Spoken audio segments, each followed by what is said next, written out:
नमस्कार, मैं हूं अंशुमान। मनी मॉन्क के एक और संस्करण में आपका स्वागत है। मनी 9 का एक खास शो आपके सामने म्यूचुअल फंड उद्योग के उन प्रमुख दिग्गजों को लेकर आता है जिनकी बात पूरी दुनिया सुनती है और जिनकी निवेश की रणनीतियों पर शेयर बाजार चलते हैं और निवेशक उनकी निवेश की रणनीतियों पर विश्वास करते हैं। संस्कृत का एक सूत्र है, कहा जाता है महाजनो येन गतः स पंथा। प्रमुख लोग या ज्ञानी लोग जिस रास्ते पर जाते हैं वही रास्ता होता है। निवेश की दुनिया लगभग ऐसी ही है। निवेश की दुनिया में कुछ खास दिग्गज लोग निवेश की रणनीतियां बताते हैं और वे रणनीतियां बाद में बाजार के लिए मंत्र, सूत्र और आधार बन जाती हैं। और आज हमारे साथ एक ऐसे ही व्यक्ति, एक ऐसी ही शख्सियत मनी मॉन्क में उपलब्ध हैं, SBI म्यूचुअल फंड के joint CEO DP Singh ji. DP Singh ji का मैं स्वागत करता हूं। इससे पहले कि हम सवाल शुरू करें, DP सिंह जी भारत के म्यूचुअल फंड उद्योग में सबसे अनोखी और सबसे भरोसेमंद और सबसे अनुभवी तजुर्बेकार शख्सियत हैं। भारत के म्यूचुअल फंड उद्योग में निवेश बैंकर्स तो बहुत से हैं, पर आपने बहुत कम लोगों को ऐसा देखा होगा जिन्होंने सामान्य रिटेल बैंकिंग से लेकर, पुराने ज़माने की बैंकिंग से लेकर मर्चेंट बैंकिंग और म्यूचुअल फंड तक का सफ़र तय किया है। उनसे बेहतर भारत के निवेशकों को कोई नहीं जानता, क्योंकि अपने पहले कार्यकाल में वो बैंक के डिपॉजिटर्स को समझते थे और आज वो म्यूचुअल फंड निवेशकों के निवेश का प्रबंधन करते हैं और उन्हें दिशा दिखाते हैं। DP सिंह से बेहतर आज के दौर में आपको कोई नहीं बता सकता कि बैंकिंग और म्यूचुअल फंड कहाँ एक दूसरे से मिलते हैं, कहाँ एक दूसरे से प्रतिस्पर्धा करते हैं, और एक निवेशक के तौर पर आपको बैंक के साथ कितना रहना चाहिए और म्यूचुअल फंड के साथ कितना रहना चाहिए, इसकी क्या रणनीतियाँ हों, आज हम विस्तार से बात करेंगे और कई नई चीज़ें जानेंगे DP सिंह सर से। DP सिंह से आपका स्वागत है। मैं पहला सवाल आपसे शुरू करता हूँ क्योंकि जो हमारे जो छोटे निवेशक, आम निवेशक हैं, वो आम तौर पर अभी भारत का म्यूचुअल फंड उद्योग या म्यूचुअल फंड निवेश का दौर शुरू हो रहा है। अगर मैं आपसे पूछूं कि आज आप निवेश शुरू करते जी, एक सामान्य निवेशक होते जैसे हमारे कैमरा पर्सन हैं, हम लोग हैं, अगर आज आप निवेश शुरू करते तो आज पहली बार अगर आप निवेश करते तो आप कौन से म्यूचुअल फंड चुन रहे होते?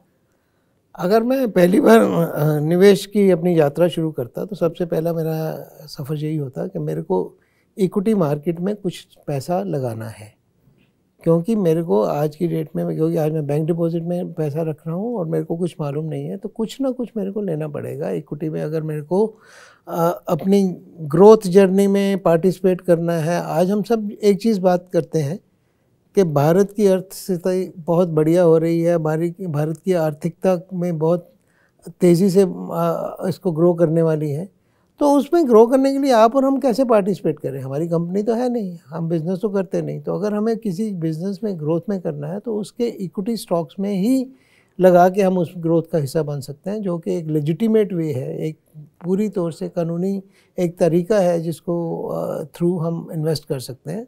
तो मैं तो आज की डेट में, अगर मैं अपने if I go back in the memory lane, जब मैंने अपना काम शुरू किया था, जब मैंने अपनी नौकरी शुरू की थी स्टेट बैंक ऑफ इंडिया में, आज मैं सोचता हूँ कि अगर मैं अपनी यात्रा उस वक्त म्यूचुअल फंड में इन्वेस्ट करने से शुरू करता तो आज जो मेरी नेटवर्थ है, जो भी है, अगर आज 100 रुपये है तो वो कम से कम 400 रुपये होती। तो मेरे को आज भी इसी बात की मिलान रहती है कि मैंने इतना लेट शुरू क्यों किया। सबसे पहले शुरुआत करना है कि कुछ ना कुछ पैसा, कुछ ना कुछ हिस्सा अपनी बचत का, अपने खासियत का म्यूचुअल फंड में लगाना बहुत ज़रूरी है, इक्विटी में पार्टिसिपेट करना बहुत ज़रूरी है, और सूनर दी बेटर, जितना जल्दी शुरू करेंगे उतना ही फ़ायदा है। स्पेसिफिकली आज DP सिंह सर ने कहा कि उनको इस बात का अफसोस है कि उस समय म्यूचुअल फंड नहीं थे, नहीं तो आज उनकी नेटवर्थ कम से कम 4 गुना हो गई होती। आज अगर हम थोड़ा स्पेसिफिक समझें कि अगर आज आप कहें कि किस सेगमेंट में, किस कैटेगरी के म्यूचुअल फंड से काम शुरू किया जाए, जैसे आप कल्पना करें कि आपका इस इंटरव्यू कोई ऐसा व्यक्ति सुन रहा है जिसने अभी तक म्यूचुअल फंड में निवेश नहीं किया है और वो यहीं से आपकी बात सुनकर अगर शुरुआत करना चाहे तो उसे कहाँ से शुरू करना चाहिए? देखिए, पिछले 15-20 साल में इस इंडस्ट्री में बहुत ज़्यादा इनोवेशंस हुई हैं और बहुत तरह के फंड्स आए हैं। तो सबसे पहले शुरुआत करनी है, अगर मैंने अभी तक कभी शुरू नहीं किया, कभी म्यूचुअल फंड में नहीं लगाया, तो सबसे पहले मेरे को शुरुआत करनी चाहिए जहाँ पे थोड़ा सा हिस्सा इक्विटी में हो। तो उसमें एक कंजर्वेटिव हाइब्रिड है जिसमें 25% इक्विटी में होता है। वो बहुत ही बढ़िया तरीका था, उसमें डेट का इंडेक्सेशन भी था। अभी कुछ कानून में बदलाव हुआ, उसकी वजह से ये हो गया कि वो टैक्स बेनिफिट तभी होगा अगर आप कम से कम 35% इक्विटी में रहते हैं। तो उसके लिए सबसे बढ़िया और सबसे शुरुआत करने वाला फंड है मल्टी एसेट एलोकेशन फंड। तो मल्टी एसेट एलोकेशन फंड में क्या रहता है कि 35% आपका इक्विटी में रहता है, कम से कम इतना रहता है। मैं अगर अपने फंड की बात करूं तो हम 35% इक्विटी में रखते हैं और 15 से 20% आपका गोल्ड में रहता है और बाकी जो 50 से 60% 65% वो आपका डेट सिक्योरिटीज़ में लगता है। और आज की डेट में डेट सिक्योरिटीज़ भी आपको बैंक की एफडी का जो रेट है करीब उसके बराबर की YTM हमें मिलती है। तो इससे विन विन स्टोरी, इसमें हर बंदे का, हर व्यक्ति का एक लाभ ही है कि इसमें आपको लॉक नहीं कर रहे हैं, लॉक इन नहीं हो रहा है, आप जब चाहे पैसा निकाल भी सकते हैं। परंतु फिर भी चाहे यही है कि इसको 3 साल से 5 साल तक रखना चाहिए क्योंकि आप 35% इक्विटी में डाल रहे हैं। तो सबसे बढ़िया शुरुआत करने का ये है, मल्टी एसेट एलोकेशन से शुरुआत कीजिए और इसको बढ़ा के आप मल्टी एसेट से बैलेंस एडवांटेज फंड और बैलेंस फंड और डाइवर्सिफाइड इक्विटी फंड, ये पूरी एक यात्रा है, पूरी एक जर्नी है। तो जैसे जैसे आपका विश्वास बढ़ता है, जैसे जैसे आपकी आर्थिक स्थिति अच्छी होती है, वैसे वैसे आपका इक्विटी में पार्टिसिपेशन बढ़ना चाहिए। आज की डेट में अगर ग्रो करना है, ग्रोथ जो जर्नी है उसका हिस्सा बनना है, तो इक्विटी का तड़का तो लगाना ही पड़ेगा। उसके बगैर आपकी growth, you will not be able to have the inflation beating return. जो मुद्रास्फीति आज हमारे देश में है, वो जो चाहे RBI ये कह रहा है कि 5% के अंदर अंदर रहेगी, पर रिटेल या premium inflation is always more than the base line inflation. तो कम से कम अगर आपकी रिटर्न 8% से कम है तो आप ये समझो कि आप अपने इन्फ्लेशन को बीट नहीं कर रहे।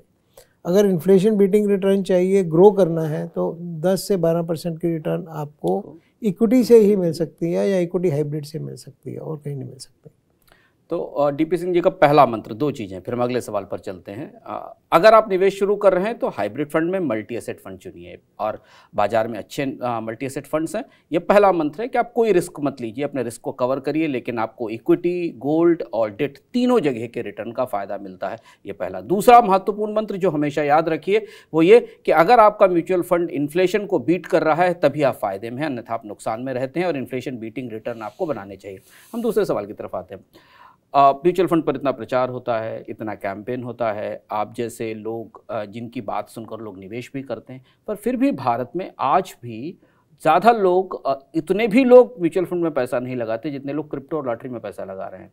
यहाँ तक कि जितने कार रखने वाले लोग हैं उनसे भी कम म्यूचुअल फंड होल्डर हैं, 3 करोड़ के आसपास SIP पोर्टफोलियो हैं। ऐसा क्यों है कि इन्फ्लेशन बीटिंग रिटर्न चाहिए हर व्यक्ति को? महंगाई उनकी ज़िंदगी की लागत बढ़ा देती है, उनको गरीब कर देती है। अगर आप टेक्निकली कहें, महंगाई जितनी बढ़ती है हम रिलेटिवली उतना गरीब होते जाते हैं। उसके बाद भी लोग म्यूचुअल फंड में निवेश के बजाय अभी भी बड़ी संख्या ऐसी है जो क्रिप्टो में और बाकी जगह निवेश करता। ऐसा क्या है जो म्यूचुअल फंड आकर्षित नहीं कर पाता?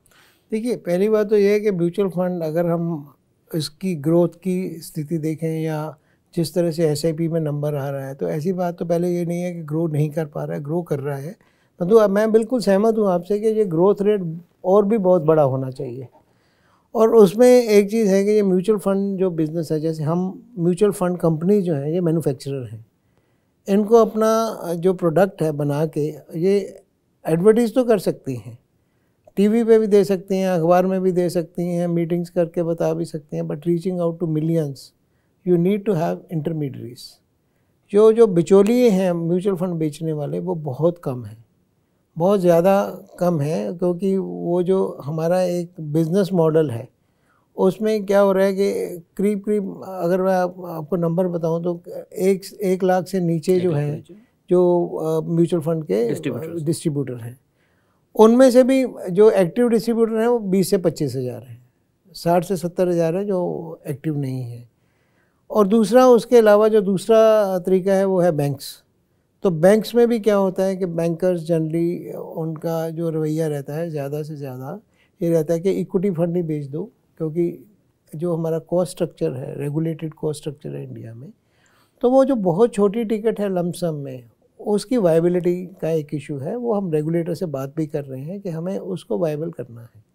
अगर उसमें कोई हमें तरीका निकल के आता है, जो कि मेरे को पूरा विश्वास है निकल के आएगा, और रेगुलेटर भी इस बात को समझ रहे हैं, वो हमसे बात कर रहे हैं कि कोई ऐसा तरीका, क्योंकि रेगुलेटर का हमेशा ये रहता है कि जो निवेशक है उसके ऊपर ज़्यादा बोझ नहीं पड़ना चाहिए, उसका खर्चा कम से कम होना चाहिए। बिल्कुल सही सोच है उसके बारे में। परंतु बिज़नेस करने के लिए क्या वायबल मॉडल है, एक व्यक्ति कितना बिजनेस कर सकता है, तो उसके लिए एक हम बातचीत कर रहे हैं। क्योंकि आज की डेट में हमारा बिजनेस मॉडल यही है कि हम सिर्फ ट्रेल में पैसा देते हैं। अगर कोई व्यक्ति नया एक म्यूचुअल फंड का डिस्ट्रीब्यूशन का काम करता है, अगर वो 50 लाख रुपया अभी इकट्ठा करता है छोटे और मझोले से, तो उसको साल का 50,000 रुपया मिलेगा, वो भी करीब 3 से 4,000 रुपया, जिसमें से भी GST वगैरह कट के उसको 4,000-5,000 रुपये महीने की इनकम होती है। और छोटे लेवल पे 50 लाख से 1 करोड़ का धंधा करना कोई आसान नहीं होता। अगर आपने 20,000 50,000 का करना है जिसमें मेहनत लगती है, तो वो बिज़नेस मॉडल ना होने की वजह से थोड़ा एक इशू है हमारे। परंतु फिर भी SIP के अगर आप देखें, नंबर देखें, तो हर महीने 5 से 7 लाख नई SIPs आ रही हैं। तो परंतु उसमें एक इश्यूज और हैं कि SIPs की क्वालिटी कैसी है, उसको डिसिप्लिन वे में कितनी देर के लिए चलाना ज़रूरी है, उसके लिए हमें एजुकेट करना बहुत ज़रूरी है। क्योंकि हमने आंकड़ों से क्या पता लगता है कि लोग SIP तो करते हैं, SIP एक गोल के लिए होती है, उसको एक डिसिप्लिन तरीके से नहीं चलाते। अगर जैसे मेरी SIP चल रही है, अगर उसमें 5,000 रुपये महीना जा रहा है, तो कभी भी मेरी ज़रूरत होगी तो मैं उसमें से पैसा निकाल लेता हूँ। 5,000 की SIP चल रही है, तो उसमें जो पैसा निकल जाता है, तो उसको जो कंपाउंडिंग का इफेक्ट होता है कि compounding is the one thing, and rupee cost averaging जिसको बोलते हैं कि आप हर लेवल पे कर रहे हैं, उसका फ़ायदा नहीं मिल पाता। अब SIP निवेशक को ये बात बतानी कि वो SIP से विड्रॉ करना पैसा, SIP अमाउंट से विड्रॉ करना should be the last choice, not the first choice. उसमें से पैसा तभी निकालो जब आपको बहुत ही मजबूरी है। जैसे अगर मैं इक्विटी में पैसा लगाऊंगा तो तब तक नहीं छेड़ूंगा जब तक मेरे को उस पैसे की ज़रूरत नहीं है, इसलिए नहीं टाइम नहीं करूंगा। टाइम करने से मेरे को नहीं पता कि टाइमिंग कब अच्छी होगी, कब ख़राब होगी, वो ऐसी कोई चीज़ नहीं है। तो उसके लिए ये ज़रूरी है कि ये पैसे को अच्छे से किया जाए। और ग्रोथ करने के लिए जैसे मैंने आपको बताया, we have to have more intermediaries, more banks, more bank branches, जिनके पास सही तरीके की नॉलेज हो कि किस व्यक्ति को किस तरह का फ़ंड बेचना है। क्योंकि अभी तक हमने ये तो कर दिया, ये हमने बहुत ज़्यादा इसका प्रचार कर दिया कि म्यूचुअल फंड सही है। अब म्यूचुअल फंड किसके लिए कितना, कौन सा सही है, उस लेवल पे जाना बहुत ज़रूरी है। तो उस पर हम काम कर रहे हैं, कंपनी की तरफ से भी और एज एन इंडस्ट्री एमफी की तरफ से भी हो रहा है। तो मेरे ख्याल में आने वाले टाइम में ये जो बढ़ोतरी है, जो आज की डेट में 18 से 20% की ग्रोथ है, ये और बढ़ेगी। और बाकी जो वैल्यूएशंस हैं वो थोड़ी ऑफ कोर्स कॉस्टली हैं आज की डेट में, तो इसलिए ये भी सही है कि इसको SIP में या STP रूट में ही पैसा आए तो अच्छा है। लमसम एक मुफ्त इस समय पे पैसा लगाना एक कोई बहुत सही कदम नहीं होगा अगर इक्विटी की बात करें। परंतु अगर आप मल्टी एसेट फंड में कर रहे हैं, कंजर्वेटिव हाइब्रिड में कर रहे हैं, बैलेंस एडवांटेज में कोई भी व्यक्ति पैसा लगा रहा है, उसको चिंता की कोई ज़रूरत नहीं है, बशर्ते कि वो उस पैसे को कम से कम 3 से 5 साल का समय दे। ये बहुत ज़रूरी है। सर 3-4 चीज़ें आपने जिक्र की अलग अलग एक साथ, और तीनों चारों अलग अलग सवाल हैं लोगों के दिमाग में। पहला सवाल ये कि सेबी चीफ ने भी हाल में कहा 250 रुपये की सिप होनी चाहिए। काफ़ी चर्चा है म्यूचुअल फंड इंडस्ट्री में अलग अलग। उद्योग से बात करने पर जैसा आपने कहा कि उसकी वायबिलिटी का इशू है, जबकि ये माना जा रहा है कि जब तक आप सिप के कंट्रीब्यूशन को छोटे से छोटा नहीं कर देंगे तब तक वो लोग नहीं आ पाएंगे जिन्हें आप सिप के दायरे में लाना चाहते हैं। भी जो 3 करोड़ के आसपास लोग हैं उनमें अधिकांश वो लोग हैं जो मिडिल क्लास हैं या जिनके पास सरप्लस है। लेकिन अगर आप ये चाहें कि लोग अपनी दैनिक बचत से थोड़ा पैसा निकाल कर लगाने लगें तो उन्हें सस्ती सिप चाहिए। तो बात कहाँ अटकती है, समस्या कहाँ है? समस्या फंड के लेवल पर है या रेगुलेशन के लेवल पे है कि हम सिप को 250 रुपये की नहीं कर सकते? वायबिलिटी की समस्या कहाँ पर है? देखिए, ये समस्या सिर्फ सोच की है और सोच को एक्सेप्ट करने की है। तो सेबी चेयरपर्सन ने एक सोच दी 250 रुपये का। जिस दिन उन्होंने ये बताया गया उसी दिन रात से इस पर डिस्कशन शुरू हो गया कि इसको कैसे वायबल किया जाए। तो ये एक लीड किया चेयरपर्सन ने, उन्होंने एक सोच दी, एक विचार दिया, उस विचार को हम आगे लेके जाएंगे। और इंडस्ट्री भी चाहती है कि ऐसे व्यक्ति आएंगे तभी इंडस्ट्री का लेवल बढ़ेगा। क्योंकि ये यात्रा जो जन धन से जन निवेश की यात्रा अभी शुरू हुई पिछले 10 साल में, जन धन में जो व्यक्ति आए थे, जो ज़ीरो बैलेंस फोलियो खुला था, आज की डेट में उनका औसत डिपॉजिट बैंकों में 4 से 5 हज़ार रुपये है और बहुत बड़ा पैसा उसमें पड़ा है। अब वो व्यक्ति अगर 250 रुपये की, वो व्यक्ति या ऐसे और व्यक्ति जिनका पहले ही खाता था, तो 250 से 500 रुपये की सिप करते हैं, तो एक बड़ा वाजिब है। उसके लिए कुछ डिस्पेंसेशन चाहिए होंगे रेगुलेटर की वजह से, जो रेगुलेटर उस पर बात कर रहे हैं, उस पर अपना विचार करके वो भी हमें पूरा विश्वास है वो डिस्पेंसेशन देंगे, क्योंकि ऑपरेशनल कॉस्ट है। अगर अब मैं आपको एक वायबिलिटी के हिसाब से बताऊं तो हमारी जो मैनेजमेंट फ़ीस होती है, जो हमारी कमाई होती है किसी में, तो वो जनरली 60 से 70 पैसे होती है। अगर आप 250 रुपये की अगर आप उदाहरण लें तो हम साल में 3000 रुपया इकट्ठा करेंगे, एवरेज लेंगे तो 1500 होएगा जिस पे मैनेजमेंट फ़ी बनेगी। अगर वो 60 पैसे के हिसाब से लगाते हैं तो 1500 रुपये पे हम एक महीने पूरे साल में 9 रुपया कमाएंगे उस पर। और 9 रुपये की कमाई में और जो कॉस्ट है आज की डेट में वो 60 से 70 रुपये है जो एक्चुअल कॉस्ट है।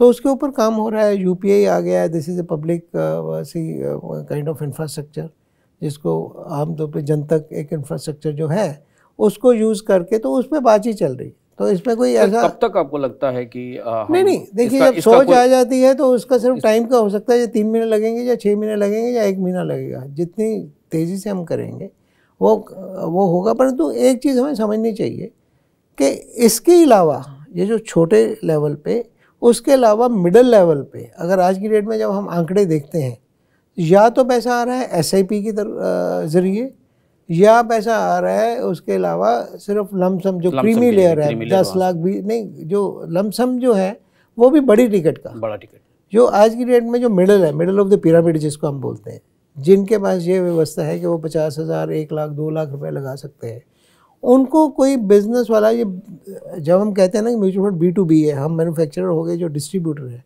उसके लिए 50,000 या 1 लाख रुपए की एप्लीकेशन लेके उसको प्रोसेस करना वो वायबल नहीं लगती। वो भी या SIP कर रहा है कि मेरी एन्युटी बन जाएगी अगले 5 साल के लिए, या वो व्यक्ति जो है बड़ी टिकट को देखता है। तो ये जो बीच वाला है उसको करने के लिए थोड़ा विचार करना जरूरी है। हम कर रहे हैं ऑलरेडी इंडस्ट्री लेवल। सर, आपने दो दुविधाएं बताई। एक तो ये कि 250 रुपये की SIP की अपनी एक वायबिलिटी कॉस्ट है, और अभी दूसरा चैलेंज ये है कि म्यूचुअल फंड के पास अपना डिस्ट्रीब्यूशन नेटवर्क नहीं है, क्योंकि डिस्ट्रीब्यूटर्स को उतनी इंसेंटिव्स नहीं दिए जा पाते हैं, और अगर उनके इंसेंटिव बढ़ाए जाएंगे तो म्यूचुअल फंड की कॉस्ट बढ़ेगी।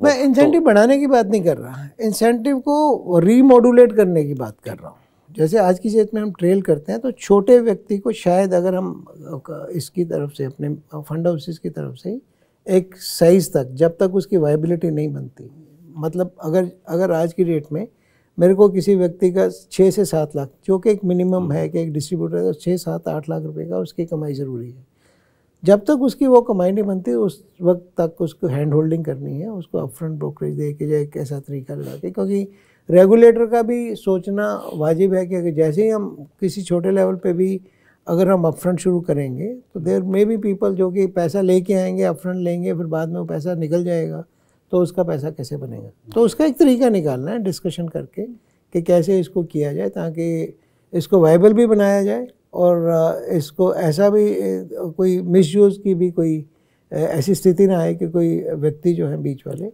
उस डिस्पेंसेशन को मिसयूज़ कर सकते। सर, एक चीज़ जो बार बार म्यूचुअल फंड में एक पैराडॉक्स दिखता है, म्यूचुअल फंड में लगातार आप भी और सारे विशेषज्ञ भी और हम लोग भी अपने कार्यक्रमों में कहते हैं कि म्यूचुअल फंड को लंबे समय तक होल्ड किया जाए, पर भारत में इक्विटी म्यूचुअल फंड की एवरेज होल्डिंग 2 साल है, 2 साल से भी कम है, 2 साल से भी कम है, 2 साल से भी कम है। 2 साल में ही म्यूचुअल फंड में इक्विटी इन्वेस्टर अपना इन्वेस्टमेंट बेच के निकल जाता है, और डेट में खींच के 3 साल हो पाती है, 3 साल से कम रह जाती है। तो ये जो पैराडॉक्स है कि जब हम एक तरफ कहते हैं कि म्यूचुअल फंड से तब तक आप नहीं निकलें जब तक आपको बहुत ज़्यादा ज़रूरत ना हो, और एवरेज जो इन्वेस्टमेंट है वो 2 साल में बाहर हो जाता है, ये साइकोलॉजी इन्वेस्टर्स की हमें क्या बताती, या लॉन्ग टर्म का पेशेंस अभी इंडिया के इन्वेस्टर्स में डेवलप नहीं हो पाया, एक सवाल है। दूसरा, लोग कहते हैं कि चूंकि म्यूचुअल फंड और स्टॉक्स दोनों एक साथ मूव कर रहे हैं, और लोगों की नॉलेज में, उनके विजडम में म्यूचुअल फंड और स्टॉक एक साथ आते हैं, स्टॉक बहुत हाई ट्रेडिंग कमोडिटी या हाई ट्रेडिंग इंस्ट्रूमेंट है जिसके जरिए लोग साल 2 साल के टारगेट्स के हिसाब से यूज़ करते हैं और निकलते हैं। सेम वही प्रिंसिपल लोग अपने म्यूचुअल फंड पर भी अप्लाई करते हैं। इसे आप कैसे देखते हैं एज ए फंड मैनेजर? क्योंकि अगर 2 साल तक लोग 2 साल में ही पैसा निकाल लेंगे तो फिर जो लॉन्ग टर्म का कॉर्पस बनाने की बात है या उनकी लॉन्ग टर्म सिक्योरिटीज़ और गोल्स हैं वो कैसे पूरे होंगे? देखिए, इसमें ना हम लोग, मैं सोचता हूँ कि निवेशकों के ज़्यादा हम लोग खुद मैन्युफैक्चरर इसके लिए जिम्मेवार हैं। क्योंकि जब हम बात करते हैं निवेश की, हम ये कहते हैं कि हमारा एक नैरेटिव होता है कि सर अगर आप मेरे निवेशक हैं तो मैं आपको बोलूँगा कि जी आप इक्विटी में पैसा लगा रहे हैं तो 3 से 5 साल तक लगाइए। परंतु दूसरे ही वाक़ में मैं ये बोल देता हूँ कि जब भी पैसा चाहिए होगा निकाल लीजिएगा। तो वी आर गेटिंग 3 साल का 5 साल का पैसा विद द नैरेटिव के सेविंग बैंक की तरह जब चाहिए हो निकाल लो। तो हम लिक्विडिटी बहुत ज़्यादा बेच रहे हैं। We have to sell little illiquidity.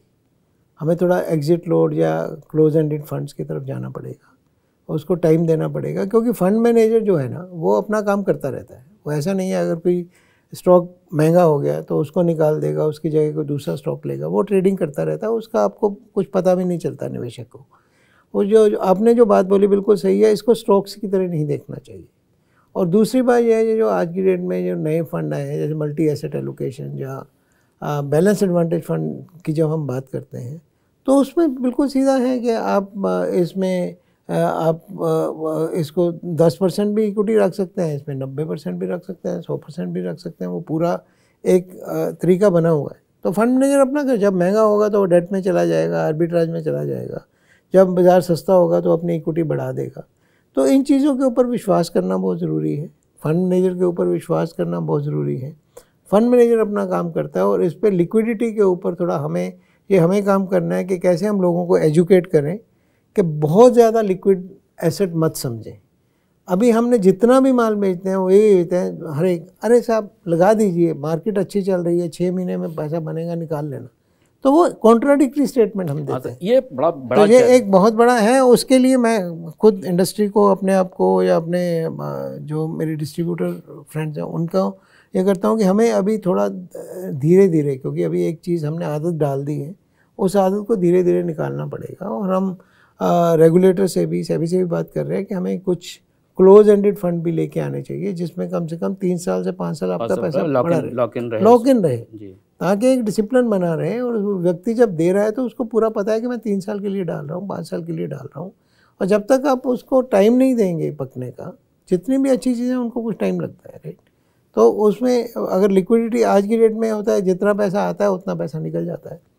अगर आप देखें जो आंकड़े आप एमफी की तरफ से देखते हैं पिछले कई महीने से, एक भी महीना ऐसा नहीं है जिसमें आपके जो इक्विटी के आंकड़े एसआईपी की टोटल बुक वैल्यू से ज़्यादा हों।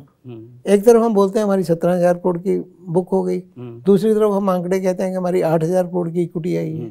तो इसका मतलब क्या हुआ कि 9,000 करोड़ का आउटफ्लो हो गया आपका। 17,000 आया, 8,000 आपकी नेट फ्लो है, तो 9,000 की कमती है। तो हम एक तरफ तो 17,000 करोड़ को सेलिब्रेट करते हैं, दूसरी तरफ हम कहते हैं 8,000 करोड़ आया। तो ये चिंता का विषय है हमारी पूरी इंडस्ट्री के लिए।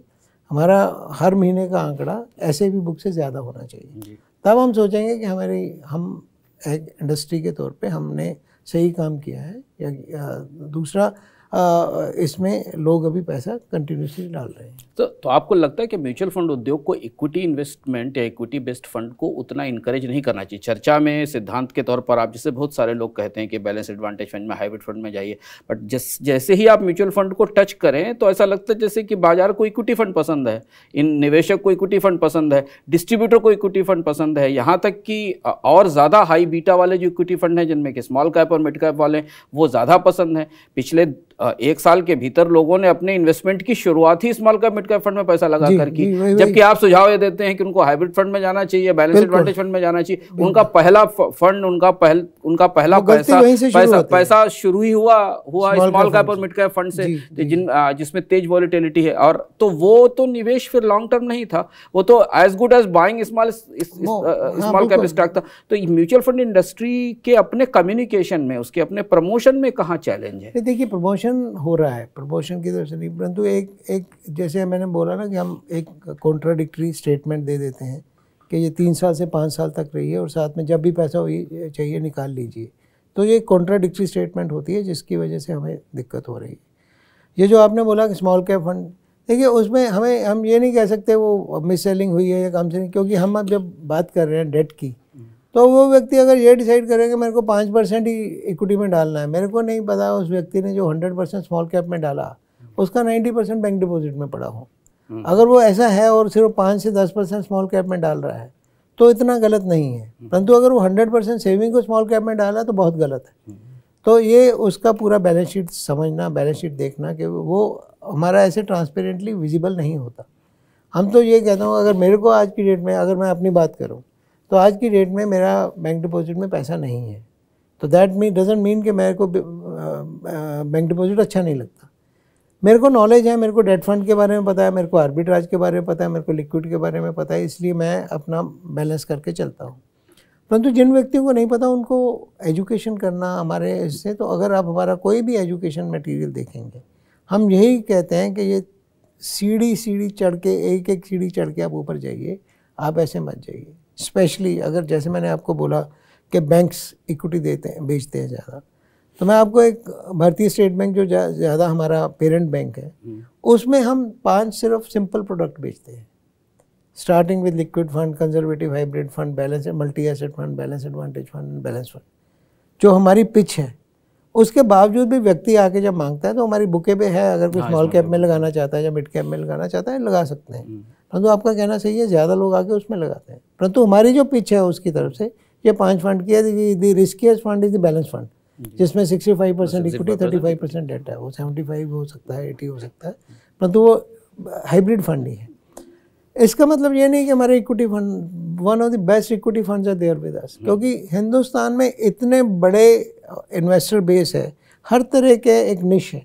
इवॉल्व इन्वेस्टर हैं जो बहुत इवॉल्व हो चुके हैं, पिछले 20 साल से एक्सपीरियंस है, उनको उतार चढ़ाव से कोई फ़र्क नहीं पड़ता। जो एक नया व्यक्ति आता है, उसको एक दिन भी मार्केट गिरती है तो उसको परेशानी हो जाती है कि मेरा पैसा परमानेंट लॉस हो गया, जबकि वो नोशनल लॉस होता है। तो ये जर्नी है, स्टार्ट हुई है, ज़्यादा लोग आ रहे हैं, SIP के थ्रू जो आ रहे हैं 4 करोड़, मेरे को लगता है कि आने वाले टाइम पर लमसम भी लगाएंगे, और 4 करोड़ जब आएंगे तो हमारा यही होना चाहिए कि कम से कम अगले 3 साल में 4 करोड़ जो अपना 3 करोड़ का बेस है, इसको 10 करोड़ से भी लेके जाना है। और जो छोटे लेवल पे जो बात हो रही है SIP की, इस पे भी काम करेंगे। और एज ए इंडस्ट्री हम, मतलब ऐसा नहीं है कि हम नहीं कर सकते, हम कर सकते हैं, सिर्फ थोड़ा समय लगेगा, वायबिलिटी बनानी पड़ेगी।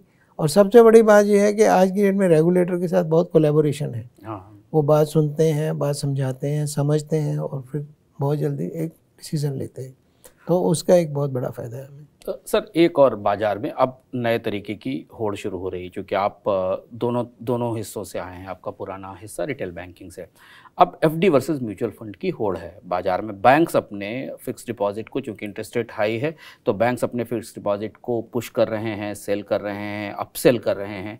इन्वेस्टर्स को एक ही बैंक के अंदर एक कहा जाता है कि म्यूचुअल फंड से तो अच्छी FD है, तुमको 7% 8% का रिटर्न सुरक्षित रूप से मिल जाएगा। और ये चेंज एक लंबे समय के बाद दिखाई दिया है, जहां म्यूचुअल फंड प्रोडक्ट बैंक के ही FD प्रोडक्ट से कॉम्पीट कर रहा है। इस सिनेरियो को आप कैसे देखते हैं? और ये सिनेरियो जब आगे चल के चेंज होगा, जो होगा ही अगर इंटरेस्ट रेट कम होते हैं, नीचे जाते हैं, तो स्थिति क्या बनेगी? क्योंकि ये एक नया कंपटीशन बाजार में। देखिए, अगेन मैं यही बोलता हूँ कि निश बहुत बड़ी एक जनता है, बहुत बड़े नागरिक की एक नंबर है जो FD में विश्वास करते हैं। और ये बिल्कुल सही है, क्योंकि उनको शांति चाहिए कि मेरे को इतना ब्याज मिलेगा ही मिलेगा। अब उसमें ये कोई लो इंटरेस्ट रेट ब्रैकेट में है बंदा, उसके लिए हर हालत में FD एक बहुत बढ़िया प्रोडक्ट है, जिसको टैक्स की कोई वो नहीं है, और 7-8% से अगर उसको FD मिलती है तो वो लगाए। जहाँ तक कंपटीशन का सवाल है, मैं तो ये कहता हूँ कि इतना बड़ा पैसा अगर हम बैंक डिपॉजिट को छोड़ दें और ऐसी पोंजी स्कीम में, क्रिप्टो में, जैसे आपने पहले बोला, ऐसे डेरिवेटिव में इतना लोग पैसा, लॉटरीज में इतना पैसा बर्बाद कर रहे हैं, अगर उनको समझा के हम वो पैसे ही लें ना, हमें बैंक डिपॉजिट भी बढ़ते रहेंगे, हम भी बढ़ते रहेंगे। बैंक डिपॉजिट भी बढ़ना देश की आर्थिकता के लिए बहुत ज़रूरी है। अगर बैंकों के पास डिपॉजिट नहीं होंगे तो क्रेडिट कैसे बढ़ेगा, क्योंकि उनको भी अपनी कैपिटल एडिक्वेसी का ध्यान होता है। तो बैंक तो करेंगे, परंतु हर एक व्यक्ति 100% बैंक में नहीं डालता। अगर आज देखो, जो भी एक हाई इनकम वाला बंदा है, उसका 100% आप नहीं मानोगे। एक छोटे लेवल पे, मझोले लेवल पे है लोग जो FD पे डालते हैं। तो जो थोड़े इवॉल्व हो चुके हैं, उनको पता है कि मार्केट रिलेटेड प्रोडक्ट क्या है, मार्केट, इवन स्मॉल सेविंग में जो पैसा डालते हैं, उनको समझ आ रहा है कि स्मॉल सेविंग में पैसा ना डाल के अगर वो म्यूचुअल फंड के थ्रू लगाए तो लिक्विडिटी भी ज़्यादा है, रिटर्न भी उतनी मिल जाएगी, और टैक्स एफिशिएंसी भी है। लेकिन सर, जहां म्यूचुअल फंड और FD के बीच में कंपटीशन दिखता है बाजार में, इन्वेस्टर की साइकी में, वो एश्योर्ड रिटर्न का है। 3% मिनिमम है, 3 से 4% है। और अगर वो 8% पे FD लेके 9%, 9.5% पे देंगे, जिसमें ऑपरेशनल कॉस्ट भी घुस जाएगा, तो उनका नेम हमेशा कम होता रहेगा। This is a cyclical topical thing at this moment. ये हमेशा के लिए नहीं चलने वाला, पर ठीक है जब चल रहा है। पर एफडी एक अच्छी प्रोडक्ट है, उनके लिए जो निश्चितता चाहते हैं उनको रहने दीजिए वहाँ। उसके अलावा बहुत पैसा है। बैंकों की बात करूँ तो जैसे मैंने आपको बोला सेविंग बैंक अकाउंट या और ऐसे हैं, या इसके अलावा बहुत सी ऐसी जगह हैं जो लोग यहाँ के भारत की जनता, यहाँ के नागरिक अपना पैसा बिना किसी रेगुलेटरी फ्रेमवर्क के पैसा अपना गुवा देते हैं। तो वो पैसे को लेके आना बहुत ज़रूरी है। और पैसा बढ़ोतरी भी तो हो रही है, पैसा बन भी रहा है। देखिए जब हमारी मार्केट, हमारी जो पर कैपिटा जीडीपी थी वो 700-800 डॉलर थी आज से करीब 5 साल पहले। आज हम 2200-2300 पे पहुंच गए हैं, 2300 से ऊपर है, 2340 टू बी प्रिसाइज। तो ऐसे में लोगों के पास सरप्लस भी तो बढ़ता है। तो एफडी में पैसा जाता रहेगा, म्यूचुअल फंड में पैसा आता रहेगा। म्यूचुअल फंड के debt funds as of now are under stress, क्योंकि वो उसमें पैसा ज़्यादा नहीं आ रहा for 2 reason. 1 because of the change in the taxation, and second because FDs are giving better rate. But let it be, क्योंकि इक्विटी मार्केट इतनी अच्छी चल रही है, या इक्विटी में शॉर्ट टर्म में ऐसे बहुत से हैं। परंतु मेरे को नहीं लगता कि इसमें कभी ऐसा आएगा कि परमानेंटली डेट फंड नहीं चलेंगे या परमानेंटली इक्विटी नहीं चलेंगी। ये सिक्लिकल गेम है, चलती रहेगी। म्यूचुअल फंड इंडस्ट्री अभी भी जिस तरह से प्रोडक्ट सेल करती है वो आमतौर पर इन्वेस्टमेंट प्रोडक्ट या इन्वेस्टमेंट के होराइजन्स के हिसाब से सेल किए जाते हैं। जब हम निवेशकों से बात करते हैं तो हमें दिखाई देता है कि भारत का जो निवेशक है वो गोल्स पे बेस्ड है, उसकी लाइफ के अपने गोल्स हैं। आप अक्सर कहते हैं कि गोल बेस्ड इन्वेस्टिंग पे ध्यान देना चाहिए। म्यूचुअल फंड इंडस्ट्री अभी भारत के आम लोगों के लाइफ गोल्स से मैच नहीं कर पाती है। वो उन्हें सरप्लस है तो म्यूचुअल फंड में लगा दीजिए, हमने आपको बताया 2 साल में एग्जिट हो जाता है, 3 साल में एग्जिट हो जाता है। जबकि कुछ बाकी जो प्रोडक्ट्स हैं जिनमें कि गोल्स डिफाइंड हैं, जो नॉन फंड प्रोडक्ट हैं, उनमें फिर भी लोग इंश्योरेंस जैसे प्रोडक्ट्स को गोल्ड के साथ खरीदते हैं, या सरकार के अपने जो सेविंग्स प्रोडक्ट हैं उनको गोल्स के साथ खरीदते हैं। ऐसा क्या मिसिंग है आपके हिसाब से? ऐसा क्या कैसा क्रिटिकल गैप है भारत की म्यूचुअल फंड इंडस्ट्री में कि वो इन्वेस्टर को उसके गोल्स के हिसाब से प्रोडक्ट ऑफर नहीं कर पाता है? जैसे मान लीजिए कोई एक व्यक्ति अभी अपनी निवेश शुरू करना चाहता है और वो चाहता है कि 10 साल बाद वो विदेश में पढ़ाई करने जाए, तो उसके लिए कस्टमाइज प्लान या पैकेजेस म्यूचुअल फंड के कौन से होने चाहिए? ये इस तरीके के प्रोडक्ट्स चाहिए लोगों को भारत में निवेश के लिए। ऐसा क्यों नहीं हो पाता? देखिए इसके 2 तरीके हैं, इसके 2 तरह के सोल्यूशन दे सकते हैं। एक तो रेगुलेटरी अलाउड सोल्यूशन है जी। तो रेगुलेटरी अलाउड सोल्यूशन जो उसको सेबी ने कैटेगरी बना दिया है वो 2 हैं सिर्फ। एक चिल्ड्रन बेनिफिट फंड, चिल्ड्रन के बच्चों के लिए है, जो आपने जैसे आपने बोला कि 10 साल के बाद पढ़ाई के लिए जाना है तो उसमें लगा दीजिए। 10 साल तक आप पैसा नहीं निकाल सकते, 5 साल मिनिमम पीरियड है, आप पैसा नहीं निकाल सकते। जब बच्चा 18 साल का जब होएगा उसके बाद पैसा लगा रहेगा, जब भी उसको चाहिए उसमें से पैसा निकाला जा सकता है। और मामूलन हमने देखा है कि ऐसे फंड बहुत अच्छे कैपिटल बहुत अच्छा रिटर्न बिल्टअप करते हैं और बहुत बढ़िया। उसका रीज़न क्या है? उसका रीज़न 2 है।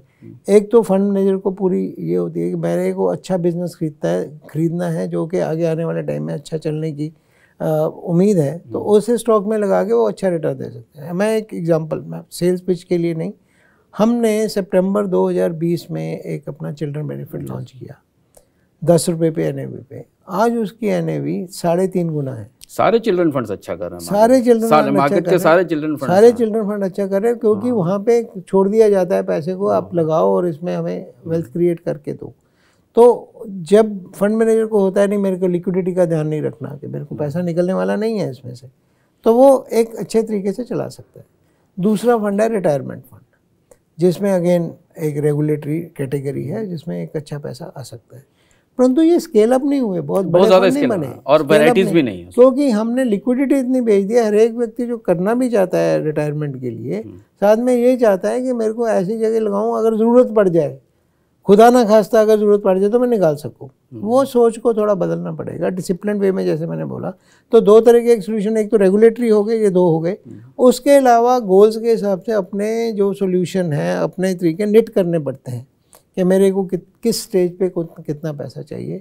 और वो जो मैंने बोला कि SIP को गोल्स के हिसाब से तो करते हैं, पर वो डिसिप्लिन रहता नहीं है, डिसिप्लिन नहीं रहता, बीच में से पैसा निकालने की एक मंशा रहती है।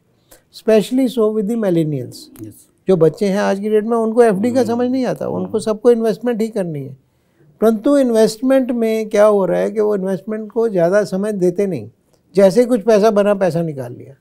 फिर वो टाइमिंग कर नहीं पाते तो कैसे करेंगे। तो हमारा एक जो प्रॉब्लम है उसको सोल्यूशन करना, एक एजुकेशन करना और रेगुलेटर के साथ काम करके उसको ये बताना कि भैया हमें थोड़े क्लोज एंडेड फंड चाहिए और हमें ऐसे भी क्लोज एंडेड फंड में करनी है कि पैसा आए परंतु उसमें कम से कम 5 साल 7 साल पैसा निकले नहीं। तो ऐसा मेरे को लगता है हो जाएगा, जैसे जैसे हमारे विचार मिलेगी, जब हम बात करेंगे तो ऐसा इसका कोई तरीका निकलेगा। आखिरी सवाल, आप अक्सर वेल्थ क्रिएशन पे चर्चा करते हैं, डीपी सिंह की वेल्थ क्रिएशन की परिभाषा क्या है? लोगों को वेल्थ कैसे क्रिएट करनी चाहिए भारत में, खासतौर से जो भारत जहाँ पर इनकम इनक्वलिटी इतनी ज़्यादा है कि आपको एक तरफ के शेप रिकवरी दिखती है, दूसरी तरफ लोगों के पास 600-700 रुपये पर डे की है। इस स्थिति में वेल्थ का क्रिएशन कैसे हो? देखो, ये 140 करोड़ की जो है ना, हमारे देश में बहुत ही डाइवर्सिटी है, state wise, geography wise, city. अगर महाराष्ट्र की देखें तो महाराष्ट्र में जो बॉम्बे, पुणे, नागपुर, औरंगाबाद, नासिक एक अलग क्लास है, जो छोटे शहर हैं उसकी अलग है जोग्राफी। तो ये जो वेल्थ क्रिएशन है तो परसेंटेज टर्म में होएगी। तो हर एक व्यक्ति को अपने पैसे में से जितना भी उसकी बचत है उसका एक हिस्सा बड़े डिसिप्लिन वे में म्यूचुअल फंड के थ्रू इक्विटी मार्केट में लगाना बहुत ज़रूरी है। और शुरुआत जैसे हमने शुरू की थी अपनी बातचीत की, शुरुआत होनी चाहिए हाइब्रिड फंड से और उसको आगे लेके जाना है। और ऐसा नहीं है कि 5% स्मॉल कैप में डालो, उसकी जगह 25% आप मल्टी के एसेट क्लास में डालो, तो उसमें स्मॉल कैप, मिड कैप, जहाँ डाइवर्सिफाइड फंड में 10% डालो, उसमें भी स्मॉल कैप, मिड कैप का आ जाएगा। क्योंकि ये साइकिल्स है, उसका ध्यान रखना पड़ेगा। आज की डेट में स्मॉल कैप बहुत अच्छा कर रहा है। हाँ, जिस व्यक्ति का एक हो गया कि स्टैंडर्ड लेवल से ऊपर है, उसका 20, 25, 30 करोड़ का अगर उसका ऑलरेडी पोर्टफोलियो है, अगर उसको करना है अगला 10 करोड़ भी लगा दे स्मॉल कैप में, because he has the apatite for risk. अपने रिस्क एपेटाइट को देखते हुए शुरुआत कीजिए इससे, परंतु हर एक निश के लिए अपना एक अलग सोल्यूशन है। वो जब जो हमारा इंटरमीडिएट या फाइनेंशियल एडवाइज़र बात करता है या बैंकर बात करता है या कोई व्यक्ति हमारे यहाँ आते हैं, क्योंकि यहाँ पे डायरेक्ट प्लान का भी है, तो हमने हर एक ब्रांच में ऐसा रखा हुआ है कि हमारे ऐसे लोग होने चाहिए जो उसको एक सलाह दे के उसका पैसा लगा सकें। परंतु ये बहुत ज़रूरी है, बातचीत कीजिए हमारे लोगों के साथ और ज़्यादा से ज़्यादा मल्टीप्लाई हो एंड शुरुआत करिए अपने हाइब्रिड फंड के साथ, अगर आपको पहली बार करना है। और मैंने अगर सोचो तो मैं अपनी शुरुआत मैंने इक्विटी से की थी, क्योंकि जब मैंने म्यूचुअल फंड ज्वाइन किया मेरे को मालूम नहीं था। सबसे पहले मेरी हाइब्रिड फंड में ही थी। जो मेरी पहली जो निवेश था, मेरे को अभी भी ज़्यादा मंथली इनकम प्लान में मैंने अपनी पहली एप्लीकेशन डाली थी। पर धीरे धीरे जैसे विश्वास होता गया, जैसे मार्केट के बारे में पता चला गया, आज की डेट में मेरा 100% इक्विटी में है।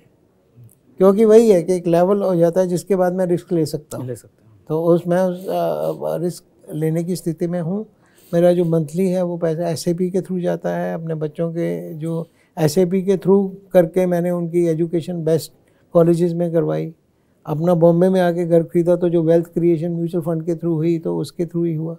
तो ये मैं तो अपनी ये बताता हूँ ये पूरी कि ये अगर मैं कुछ कर पाया अपनी लाइफ में, इसीलिए कर पाया कि मैंने बहुत शुरुआत में तो नहीं कर पाया, पर मिड लेवल से स्टार्ट होके कुछ वैल्यू क्रिएट कर पाया अपने लिए, वेल्थ क्रिएट कर पाया, तो ये हुआ। तो मेरी तो सबसे यही है कि जितना जल्दी हो सके शुरुआत कीजिए, और शुरुआत कीजिए हाइब्रिड फंड से। पर अगर जो मिलेनियल है, जिनको इक्विटी मार्केट के बारे में मालूम है, विश्वास है, they can start immediately with a good amount of SIP from day one। Money मांग को ख़त्म करने का वक्त है। और आमतौर पर जब भी आप कभी म्यूचुअल फंड के विशेषज्ञों से, इन्वेस्टमेंट लीडर से मिलते हैं तो इतने स्पष्ट ढंग से शायद आपको अपने निवेश की दिशा नहीं मिलती। 3-4 बड़े मंत्र डीपी सिंह जी ने दिए सामान्य निवेशकों के लिए। पहला, अपनी शुरुआत हाइब्रिड फंड से करें, मल्टी एसेट फंड से करें, क्योंकि यहाँ से ही शुरू होना चाहिए। ये बेहद महत्वपूर्ण बात है और अब धीमे धीमे ये बात निकल कर आ रही। दूसरा मंत्र है कि डिसिप्लिन रखें, लालच में म्यूचुअल फंड में न फंसें, स्टॉक की तरह डील ना करें कि 2 साल में इक्विटी फंड से पैसा निकाल लिया। जब तक आप होल्ड नहीं करेंगे तब तक बेहतर रिटर्न नहीं आएंगे। और तीसरा, ये देखें कि क्या आपके सारे रिटर्न महंगाई को हरा पा रहे हैं, आप महंगाई जो आपकी ज़िंदगी की लागत बढ़ाती है उसे कम कर पा रहे हैं कि नहीं। ये 3 बेहद महत्वपूर्ण मंत्र। और इसके अलावा 2 और महत्वपूर्ण बातें कि म्यूचुअल फंड इंडस्ट्री भारत में छोटी आकार की SIP की तैयारी कर रही है। और एक सबसे अनोखी बात जो आज डीपी सिंह जी ने कही कि अब रेगुलेटर्स को क्लोज एंडेड फंड के बारे में सोचना पड़ेगा ताकि लोगों में निवेश के लिए अनुशासन लाया जा सके। रेगुलेटर क्लोज एंड फंड लाते हैं कि नहीं लाते, पर आप अपने निवेश को खुद अनुशासित कर सकते हैं, अपने लिए गोल बना सकते हैं। 3 साल, 4 साल, 5 साल से पहले म्यूचुअल फंड से नहीं निकलने का संकल्प ले सकते हैं। और इसके साथ हम धन्यवाद देते हैं डीपी सिंह जी को। मनी 9 के मनी मॉन्क में शामिल होने के लिए आप लोगों की प्रतिक्रिया का इंतजार रहेगा।